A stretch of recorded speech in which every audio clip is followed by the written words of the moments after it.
જય ગૌ માતા। આજરોજ અમારી ટીમ રાજકોટમાં માર્કેટિંગ યાર્ડની પાછળ અને લાલપરી તળાવને કાંઠે મંછામાં ગૌશાળા આવેલી છે એની મુલાકાતે આવેલ છે। આ ગૌશાળાનું સંચાલન મારી બાજુમાં ગિરિબાપુ ઊભા છે, તે છેલ્લા ઘણા બધા વર્ષોથી આ કરી રહ્યા છે। આ ગૌશાળાની આર્થિક પરિસ્થિતિ એટલી બધી ખરાબ છે કે મારો આ વિડીયો સાંભળી અને આપના આંખમાંથી આંસુ વહી જશે। કેટલું બેંક બેલેન્સ છે તમારી પાસે? કોઈ જાતનું નહીં। ખિસ્સામાં કેટલા પૈસા છે? એક પૈસો નહીં। આ ઘાસની વ્યવસ્થા કેમ કરો છો? હું યાર્ડમાં જાઉં છું સવારમાં અને અહીંયાથી વીણી ગાયું ખટરામાંથી ઉતરે એ ગાયોને વીણી ભેગું કરીને ગાયોને નભાવું છું, એની માટે નિભાવ કરું છું। આ ગૌશાળાનું સંચાલન આ ગાયોના પેટ ભરવા માટે થઈને ગિરિબાપુ સવારમાં માર્કેટિંગ યાર્ડમાં જ્યાં ઘાસની હરાજી થતી હોય ત્યાં જાય, ટ્રેક્ટરમાંથી જે ઉડે નીચે પડે કે હેરફેર થતી હોય અને જે નીચે પડે એમાંથી પોતે ગાસડી બાંધી સાયકલ ઉપર ઘાસ લઈ આવે, આપ જોઈ શકો છો, અને આ ગૌમાતાનું પેટ ભરે છે।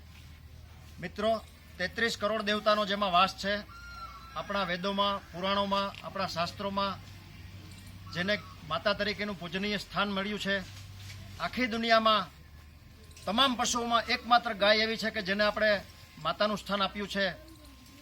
આ ગૌમાતાના દૂધ, ઘી, માખણ, છાશ કે અન્ય ગૌ પ્રોડક્ટ ખાઈને જ આપણે અને આપણા બાળકો મોટા થયા છીએ।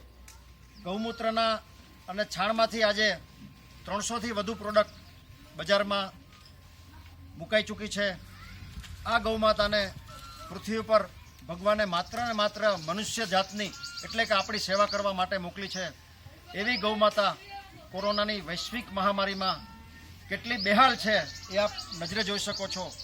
આ સંસ્થામાં ઇન્ફ્રાસ્ટ્રક્ચરની વ્યવસ્થા કોઈ નથી, ગમાણ નથી, અવેડો નથી, છાપરું નથી કે ગૌમાતાને નિરણ કરવા માટેની પણ કોઈ વ્યવસ્થા નથી, પાણીની વ્યવસ્થા નથી। સરકારી ટેન્કર આવે ત્યારે એક ડોલ ભરી અને મહારાજ ગિરિબાપુ પાણી પીવડાવે છે। કેટલી ખરાબ પરિસ્થિતિ છે આપ જોઈ શકો છો। હું ઊભો છે, આ દરવાજો છે આ ગૌશાળામાં આવવા માટેનો, તેમાં મોટરસાયકલ જૂનું ક્યાંયથી આવ્યું છે એની આડસ રાખી અને દરવાજો ઊભો કર્યો છે જેથી કૂતરા કે અન્ય ગાયો બહારનું કોઈ પશુ ન આવી શકે। એટલી બધી ગરીબાઈ આ સંસ્થામાં છે। મેં ગિરિબાપુ સાથે ચર્ચા કરી અને મેં કીધું અહીંયા સૌથી પહેલાં આપણે એક નાનકડો ડેલો બનાવી લઈએ, એના માટેનું એસ્ટિમેટ કઢાવ્યું છે। માત્ર 25,000 રૂપિયા જેવો જ ખર્ચો થાય છે। જે કોઈ દાતાને ગૌમાતાની સેવા કરવી હોય, આ સંસ્થામાં મદદ કરવી હોય, તે અમારો સંપર્ક કરી શકે છે। મોબાઈલ નંબર નોંધી લેશો: 9825077306, 98250 77306। લંડનનું મા કૃપા ફાઉન્ડેશન પણ આવા જીવદયાના ગૌસેવાના કાર્યોમાં જોડાયેલું છે। જે કોઈ ઓવરસીઝ દાતાને લંડનમાં સંપર્ક કરવો હોય તે અમારો મોબાઈલ નંબર નોંધી લેશો: 07824345209 અને 208907000208।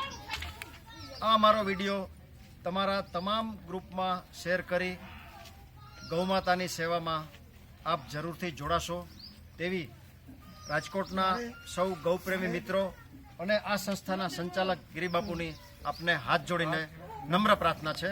જય ગૌ માતા। જય ગૌ માતા, જય ભોળાનાથ।